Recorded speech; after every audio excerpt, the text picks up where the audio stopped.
اور آپ کی زندگی بچپن سے لے کر تادم آخر کرامات سے بھری پڑی ہے.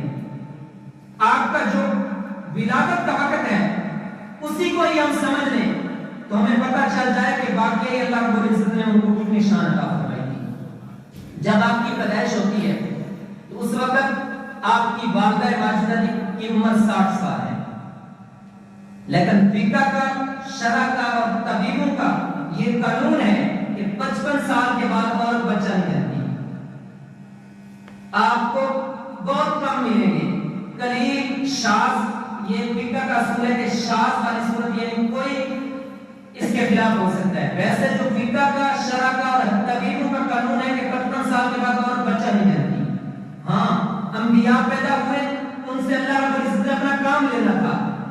تو جب آپ پیدا ہوئے تو آپ کی والدہ ماجدہ کی بھی عمر 60 سال ہے.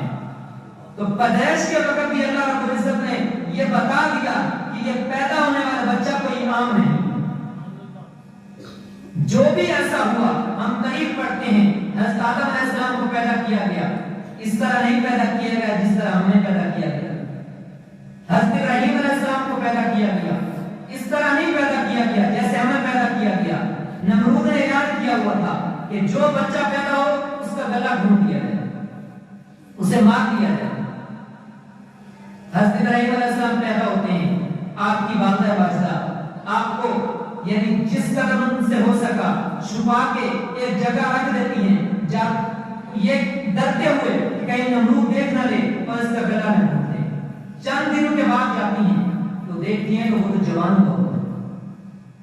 اللہ رب العزت نے حضرت ابراہیم علیہ السلام کی عمر اس طرح بڑھائی کہ جتنی ہماری زندگی ایک دن میں بڑھتی ہے حضرت ابراہیم علیہ السلام ایک مہینہ اتنی زندگی گزرتی تھی. یعنی ہمارے لیے 30 دن اور ان کے لیے ایک دن.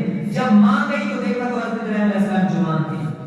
یہ اللہ رب العزت نے کیوں کرایا کہ کہیں یہ نہ ہو کہ نمرود بچہ سمجھے اور اس سے معاذ اللہ قتل نہ کروا دے. اسی طرح حضرت اسحاق علیہ السلام جب پیدا ہوتے ہیں تو آپ کی والدہ ماجدہ کی عمر 100 سال ہے. آپ کو تاریخ میں، سیرت میں جتنی بھی ایسی یعنی خلاف توقع پیدائشیں ملیں گی ان سے اللہ رب العزت نے کوئی نہ کوئی اپنا کام لینا ہوتا ہے.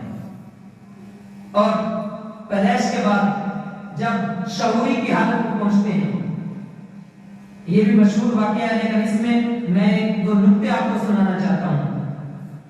جب شعوری کی عمر میں پہنچتے ہیں تو ایک بیل کے پیچھے دوڑتے ہیں.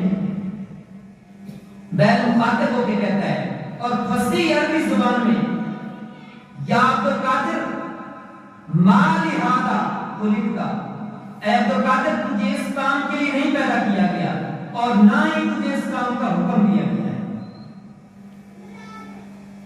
جب بیل نے یہ کہا تو خود پریشان ہوئے، دوڑے دوڑے واپس آئے، چھت پہ چڑھ کے دیکھا نبی سے رجا کا دن تھا، عرفات کے مقام میں لوگوں کا مظاہرہ کر رہے ہیں. تو اب اس سے یہ بھی پتہ چل جاتا ہے کہ ابھی بچپن ہے، 9 یا 10 سال عمر ہے. اپنے گھر کی چھت پہ کھڑے ہو کے اگر وہاں سے مکہ کعبۃ اللہ کا طواف کرتے لوگوں کو دیکھ سکتے ہیں تو جب آپ کو مقام قطبیت اللہ رب العزت نے عطا فرمایا تب اگر آپ یہ فرمائیں کہ میں اپنے ہتھیلی پر اللہ رب العزت کے تمام شروں کو ایسے دیکھ رہا ہوں جیسے رائی کا دانہ ہے، نہیں تو ناممکن نہیں ہے. جب بچپن میں یہ عالم ہے کہ اپنے گھر کی چھت پہ کھڑے ہو کے کعبہ کا طواف کرنے والے لوگوں کو دیکھ رہے ہیں، تو جب اللہ رب العزت نے سارے مقام عطا فرما دیے تو اس وقت ہم یہ بھی کہہ سکتے ہیں حضور غوث اعظم ہمارا بھی اب مظاہرہ کر رہے ہیں. اور پھر اس بیل نے کہا تھا کہ آپ اس کام کے لیے پیدا نہیں کیے گئے، تو پھر دیکھنا یہ ہے کہ آپ کو پیدا کس کام کے لیے کیا گیا. آپ کی پیدائش بہت سے اور بھی واقعات ہیں. جو مین 2 چیزیں ہیں وہ یہ ہیں کہ ایک تو اس لیے پیدا کیا گیا کہ جو وقت کے کفار ہیں ان کو مسلمان کرنا ہے، اور دوسرا جو گناہگار جو بد مذہب ہیں ان کو توبہ کرانی ہے. اور پھر ایسا ہی ہوتا تھا، آپ اپنی زندگی میں 2 دن درس دیا کرتے تھے اور آپ کے سیرت نگار میں لکھا ہے کوئی ایسا آپ کا درس نہیں جس میں سینکڑوں لوگوں نے کلمہ نہ پڑھا اور سینکڑوں لوگوں نے توبہ نہ کی.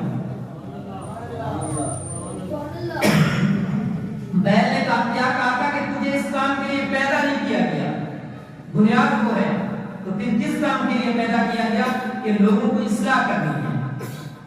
آپ کی مجلس لگی ہوئی ہے، ایک طالب علم، ایک سیکھنے والا وہ آیا کہ میں نے سنا ہے کہ شیخ عبد القادر جیلانی کی بارگاہ میں بہت بڑے نکتے ملتے ہیں، میں آج جا کے نحو کا کوئی مسئلہ سیکھ کے آتا ہوں۔ آیا کچہری میں بیٹھا رہا، حضور غوث اعظم نے کوئی بات نہیں کی، اٹھ کے جانے لگا۔ حضور غوث اعظم نے بلایا، کہا بیٹے کہاں جا رہے ہو؟ آپ تو نحو سیکھنے آئے تھے۔ اس نے کہا حضور آپ کی پوری مجلس میں بیٹھا ہوں، مجھے کوئی نحو کا نکتہ نہیں ملا، اس لیے جا رہا ہوں۔ حضور غوث اعظم نے فرمایا اے جوان ہماری محفل میں رہے، اگر چند دن رہا تو تجھے وقت کا سیب وے بنا دیں گے۔ سیب وے نحو کا ایک بہت بڑا امام گزرا ہے، تو آپ نے فرمایا کہ اگر چند دن ادھر رہا تو کوئی ایک نقطہ سمجھ میں آیا ہے، چند دن ادھر رہا تو تجھے وقت کا سیب وے بنا دیں گے۔ اسی طرح آپ کو اللہ رب العزت نے یہ شرط بھی عطا فرمایا تھا کہ جتنے لوگ بیٹھے ہوتے تھے، جو آدمی جو دل میں ارادہ کر کے آتا تھا، حضور غوث اعظم جان لیتے تھے۔ اس کے لیے ایک مثال میں آپ کے سامنے پیش کرتا ہوں۔ آپ کی کچہری لگی ہوئی ہے، ایک آدمی آتا ہے، وہ ذہن میں یہ سوچ کر آتا ہے کہ آج میں نے حضور غوث اعظم سے یہ پوچھنا ہے کہ آپ کا عقیدہ کیا ہے۔ اب اس دل میں یہ بات سوچی ہوئی ہے، آپ نے جب گفتگو شروع فرمائی تو درمیان میں فرمایا اعتقادنا اعتقاد السلف صالحین و صحابہ، ہمارا اعتقاد صحابہ کرام اور سلف صالحین والا ہے۔ اس نے کہا شاید خطیبوں کی عادت ہوتی ہے کہ اپنے بیان میں ایسے کہہ دیتے ہیں۔ دوسری دفعہ مخاطب ہو کے فرمایا اے فلاں ہمارا عقیدہ وہی ہے جو صحابہ کرام اور سلف صالحین کا ہے۔ اس نے پھر کہا کہ خطیبوں کی عادت ہوتی ہے وہ ایک بندے کو متوجہ کر کے کہتے ہیں بات اپنی پختہ کرنے کے لیے۔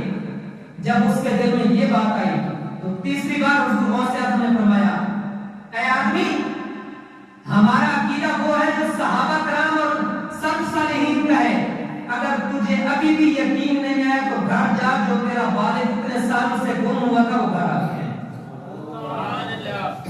وہ آدمی کہتا ہے کہ پتہ نہیں کتنے سالوں سے میرا والد گم تھا، جب میں گھر گیا تو میرا والد گھر آیا ہوا تھا۔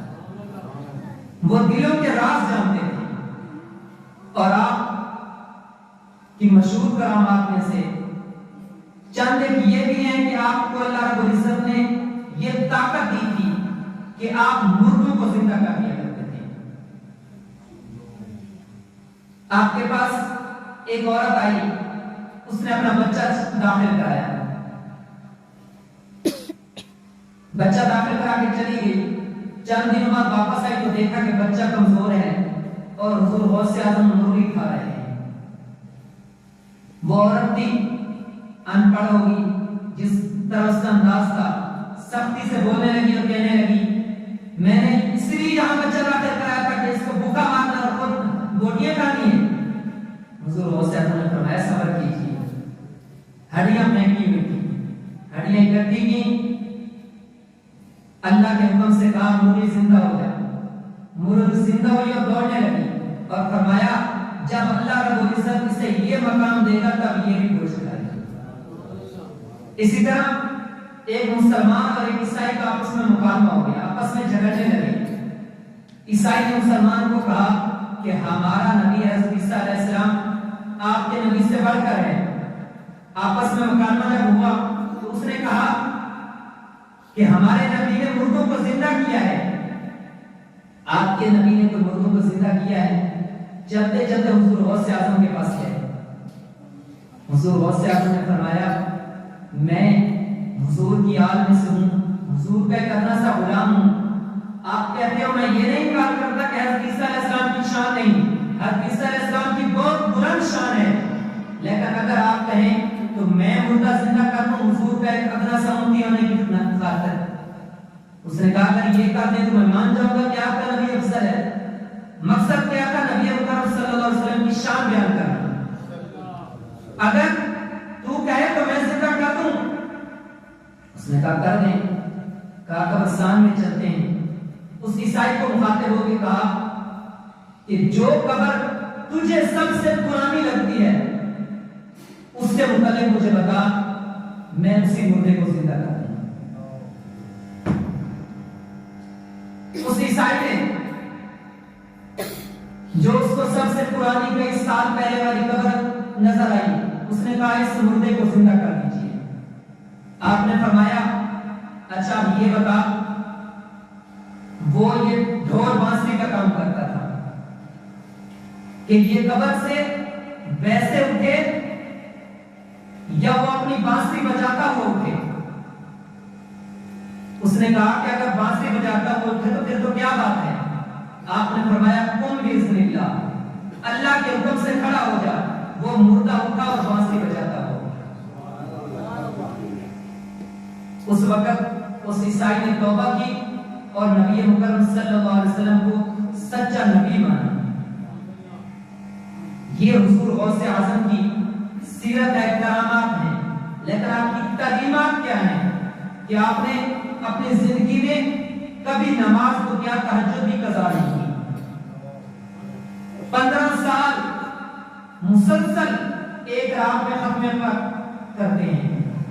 آج ہم حضور غوث اعظم کی 11ویں مناتے ہیں۔ اس سے بھی ہمارا یہ یقین ہے کہ حضور غوث اعظم کے ساتھ ہماری محبت ہے، وہ ضرور ہماری سفارش فرمائیں گے، لیکن ہمیں اپنے اعمال بھی سیدھے کرنے ہوں گے، ہمیں اپنے آپ کو درست بھی کرنا ہوگا۔ وہ ایک مثال استاد صاحب دیتے ہوتے ہیں۔ استاد صاحب فرماتے ہیں کہ اگر کوئی بندہ گھر بیٹھا رہے، کچھ بھی نہ کرے اور کہے میرے پاس کھانا آ جائے گا، یہ نہیں ہو سکتا۔